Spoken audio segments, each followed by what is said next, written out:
Hey everybody, welcome back to Talking MONS, or Digimon Ghost Game Recap Podcast. My name is JD, and I am of course joined by the amazing Jeanette and Gary. Hello. Hey there.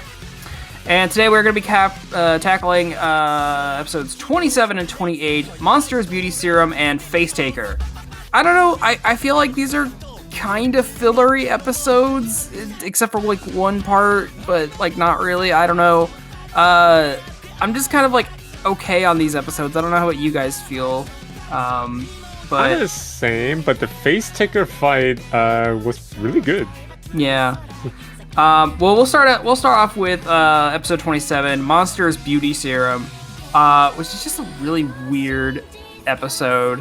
I hate the title. It gave away like all the motivation. It's not spooky at all. Well, I feel like a lot of anime does that, where they basically just tell you, here's everything that's going to happen in this episode.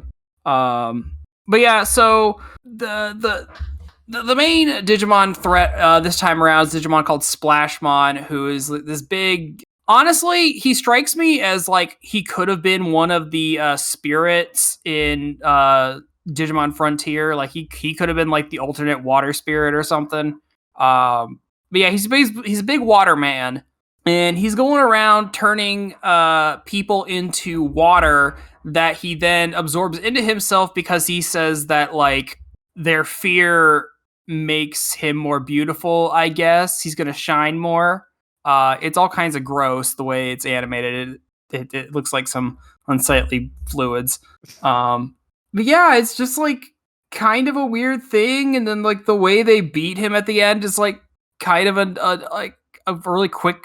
Oh yeah, we have that kind of moment. Basic science. I mean, yeah, it's yeah. So, before we get like too deep into it, what did you guys think about this one? I didn't really care for it, except for the ending where you know who shows up. But otherwise, I didn't really vibe with this episode. I thought it was a bit unrealistic. Like Kyo is always going to be anxious and upset about every little thing, but Rory getting as quote unquote scared as she did, I didn't believe it. I didn't think it was in character for her. No. I thought the writing was just terrible in this episode. I did like how they started, Hero started prowling around on the spooky urban legend or ghost story sites searching for leads. Like they're actually being proactive now. I like that our little toddler dinosaur tried to eat the vacuum. That was pretty great. To tell him not to do it. What's that? It's like a rule number 2 or number 3. And it's like, what's rule number whatever? It's like, don't eat the vacuum. What about you, Gary? Well, aside from the actually seeking out possible urban legend that is Digimon related, I did like their way of tracking Splashmon. They have like one of the victim that got turned into a blob of water left a drop of water that's like trying to get back to the main orb of water, and so they put it in a jar and used it as a compass. Yeah, it kind of reminds me of like Spider-Man symbiote. Like I think they've done that trick before, where like you just get a piece of it, and it's like so desperately trying to get back to the rest of the body, so you just put it in a jar, and it'll just lead you straight to it. I did like that little searching sequence, but other than that, it's just kind of eh. I thought this episode, JD touched on this, I thought this episode was weirdly horny. Like it's very horny. I was making so many inappropriate comments with my husband during this. Splashmon is super horny. Am I the only one who has an innocent soul? No, Gary. You're depraved like the rest of us. But yeah, I'm kind of with you guys. Like, I like how they're being proactive about this. Like, they've pretty much gotten the hint that like, oh yeah, all these urban legends just happen to be Digimon incidents. So like, why don't we just start looking up urban legends and seeing if they are Digimon related? Which it seems so far they are. And then yeah, Gary, like you said, I thought it was interesting they used the little piece of Splashmon to track him down. But I feel like Splashmon, like his entire motivation is just like, but it's just the way they beat him at the end, where like Rulies remembers that like, oh yeah, it's not even really, it was Hero. Oh, Hero did it. Sorry, I Yeah, watched this Hero last told week. So. Ruli to switch. Yeah. They're like, oh yeah, we have this. Yeah, because Ruli's the one that has the. I think each of them have like their own designated like biome that they can bring out. So I think Ruli has the snow one. But yeah, so Ruli unleashes the snow biome, which then freezes Splashmon, and then for no reason, the little Black Gatomon in its little poncho drives up on a sled with a Moosemon on front of it and just like takes him away. I thought that part was fucking. I don't know why, but that part was really funny to me because it's so out of nowhere. They're just like, what are we gonna do with them? And then just like out of nowhere, it just shows up and takes him away. And but it was kind of, we do get a little bit of plot, and I mean little in the sense that like Hero's like, hey, I wrote this letter from my dad a long time ago, and I just keep it on me just in case we run into each other. Can you bring this to him? He's like, and Tailmon just takes it. So hopefully something will come of that at some point. We'll see. He's so busy dodging being a parent that he may just ignore that letter. Yeah, probably. But I just thought this episode was okay. I didn't really dig the villain. The kids being a little more proactive, I think, is good. It's always good when like your little mystery solvers are like actually going out to look for mysteries, not just like waiting for them to come to them. I did like that they actually technically didn't beat Splashmon because the freezing him was only a temporary solution. Yeah, it's I mean, but then again, Deus Ex. Yeah. Well, cat. Deus Ex cat. Well, I mean, I wouldn't say it's exactly a Deus Ex because they don't use it to solve the fight. He just appears and takes the ice sculpture away on a sleigh like Santa. Kinda, yeah. But yeah, so this one was just okay. I liked a couple bits of it, but not overall like any of my favorite episodes so far. Jeremy Snow here, owner and editor-in-chief of The Geekly Grind. I'm interrupting your awesome, regularly scheduled programming to ensure that you know about our Geekly Grind podcast network, of which this show is a treasured member of. If you haven't had a chance to check out our site, you can do so at www.thegeeklygrind.com, and while you're there, check out the other members of our steadily growing podcast family, including the anime-centric Blake and Spencer Get Jumped, discovering new heroes and comic book keepers with Chris and Lance, exploring the vast universe of geekdom with Geeksploration, or of course appreciating animation's finer details with the Ink and Paint Club. Escape your weekly grind at The Geekly Grind.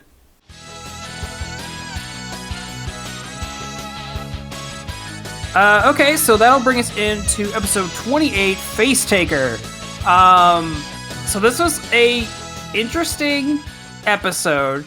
I'm not going to say it's great, but I like how everything is resolved. Because it is such a fucking recurring joke. Actually, I think how it sorry, go ahead. Oh, go ahead. No, I think how it resolved was definitely the highlight of the episode. Like, if it just resolved the traditional way, I don't think I would like this episode nearly as much as I did. Oh, I agree. Well, it's nice in this episode because it starts off with Hero's dorm mate. I think his name is Kato or something. His goofy friend that we saw in the first episode and that keeps popping up periodically. So he's like the first victim of who we find out is Asoramon, who is like this three-faced big muscly dude. Basically the god. Yeah, he's the god Ashura. Even I think when Kato sees him for the first time, he just mistakes him for the god because he just looks like him. Yeah, he's got like an angry face, a sad face, and a happy face, which basically means he has three different emotions and he rotates between them. And that's it. That's all three emotions that he has. And that's all he has. So, like, I think much like Splashmon, I think his motivation is completely stupid.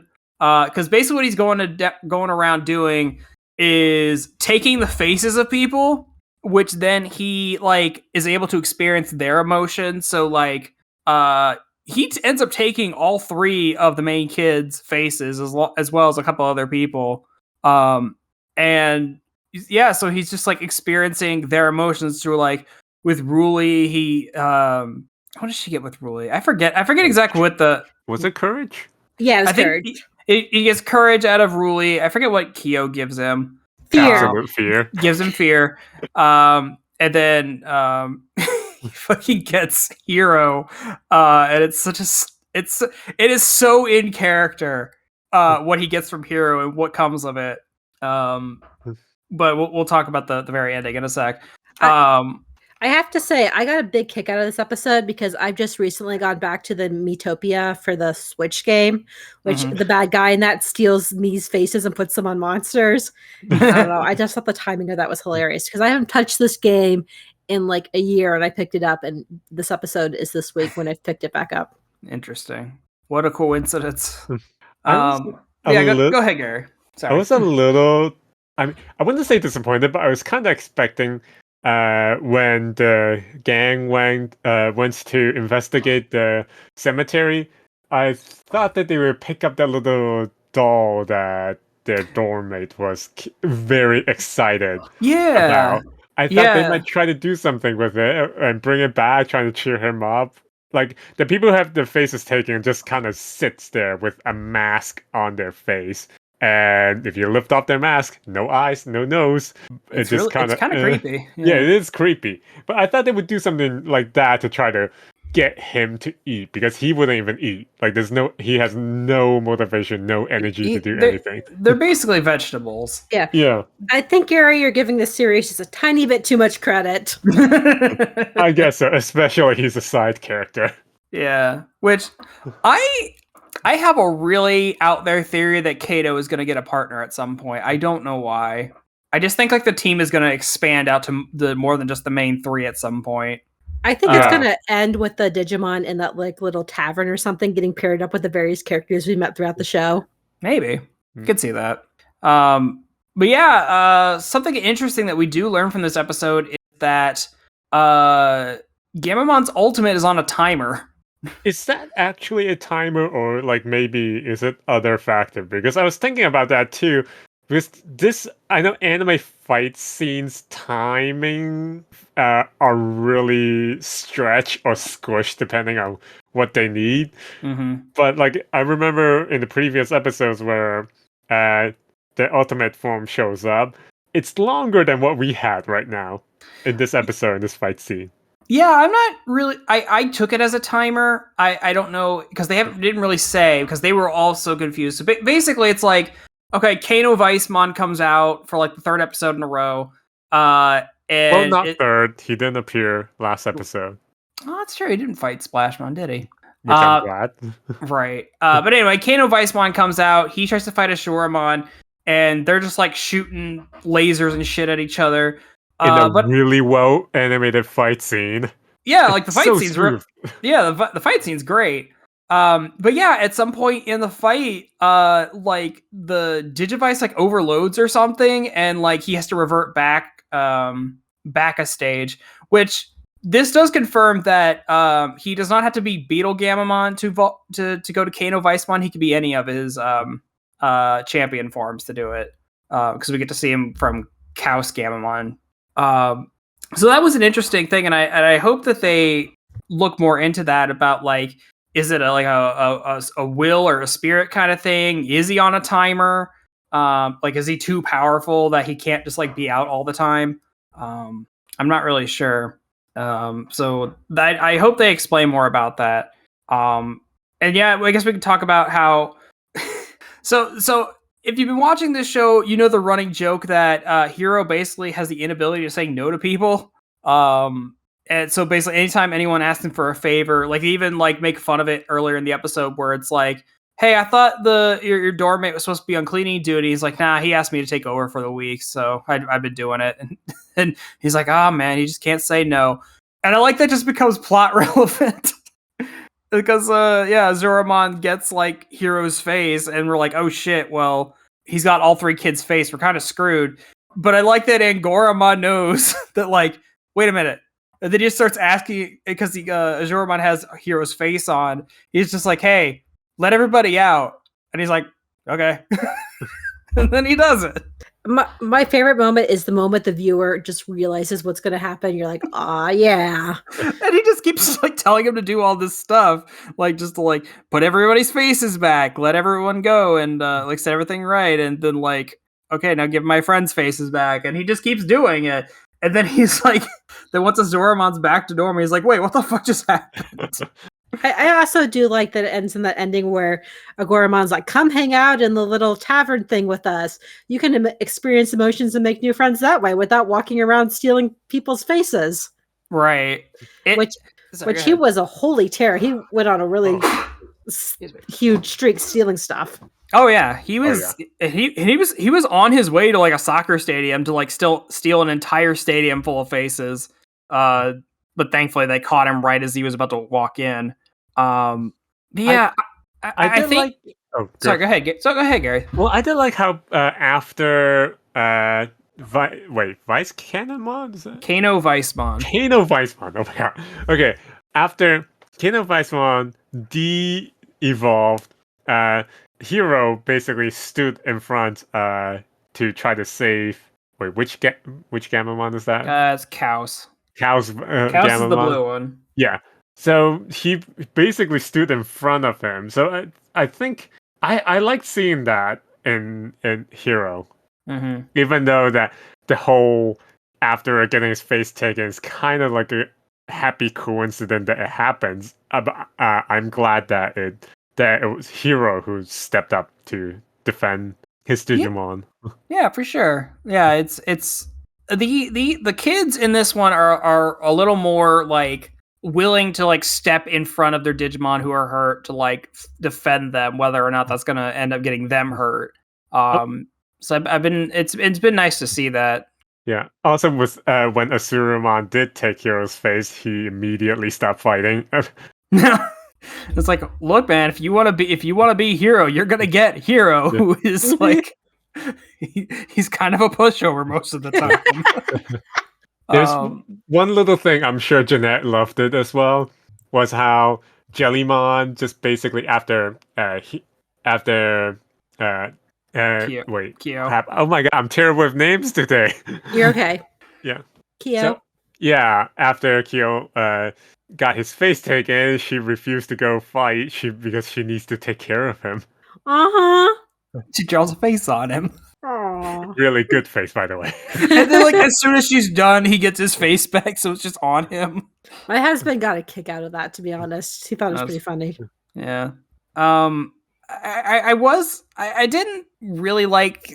I'm kind of iffy on the resolution because I thought I loved how like they solved it, like got Azoramon to like give everybody's face back. I wasn't so sure how I felt about Angoramon so immediately like offering to like be his friend, to be like, yeah, come to our Digimon hangout parties and you can make friends that way. And Azoramon's like, yeah, okay, sure. He's like, are you not just trying to like semi-murder people for the last day and a half? Listen, Digimon values are nowhere the same as our values. Yes. You can I will go point ahead. out, Agoramon's best friend tried to murder the whole party. And that's the point where Agoramon's like, yeah, I have to draw the line here. Right. We didn't even talk about Azoramon's got little henchmen. He's got like Kongomon, who's this big fucking gold beetle man who apparently opens another dimension. That's where he keeps all the faces. And Mushmon, basically Mushmon. the snitch. Yeah, Mushmon's like just been being a snitch until he's like, this is kind of fucked up. I don't want to do this anymore. The only reason he keeps doing it is because they threatened to steal his face. Yeah, so he's just a little guy, and he's like, no, I just want to be friends with everybody. I just want to live my life. I don't want to do face stealing. I feel like Angoramon could have went with a few more lines, because you know how Angoramon's always had like these views, like almost haiku-esque. He has a haiku at the end of every episode. Yeah, I feel like he could have used that to convince Asurumon to come with him. It's like, this isn't a real way to experience emotion. It has to be genuine from your own heart or something like that. And it's not so much that I was like Angoramon rushed to offer that, is the fact that like Ashuramon's a little too willing to it, because it's like I could have taken like a few lines of like Ashuramon like, no, that's stupid. Why would I do that? And like Angoramon like explains like, what he does with the group and like what they're all about, and then maybe a short one be like, okay, maybe that would work. Maybe I'll try that out. But he's like so willing to do that, like right afterward. I don't know, man. Maybe it's the residual from Hero's face. Sure, let's chalk it up to that. Why not? I don't know. These episodes were just, silly little, aside, more little adventures and stuff. Nothing too crazy happened. People almost died, but what else is new? Nobody died in the last 2 episodes, so I mean that's kind of refreshing. Yeah, that's why I said almost died. Yeah, I was sure they were going to be dead in the one before the face one, and no, they survived that somehow. Yeah, I thought everyone was just gonna like be water forever, but we solved that problem, I guess. Yeah. Well, is there anything else you guys want to bring up before we go? Nope. I got nothing. Well, guys, I think that does it for this week. An okay pair of episodes, but who knows what we'll get in the next couple of weeks. So, thank you everybody for listening. Hope you enjoyed it. Be sure to let us know in our comments section as well as our socials what you thought about these episodes. Stay safe out there, and we'll catch you again next time. Bye. Bye-bye.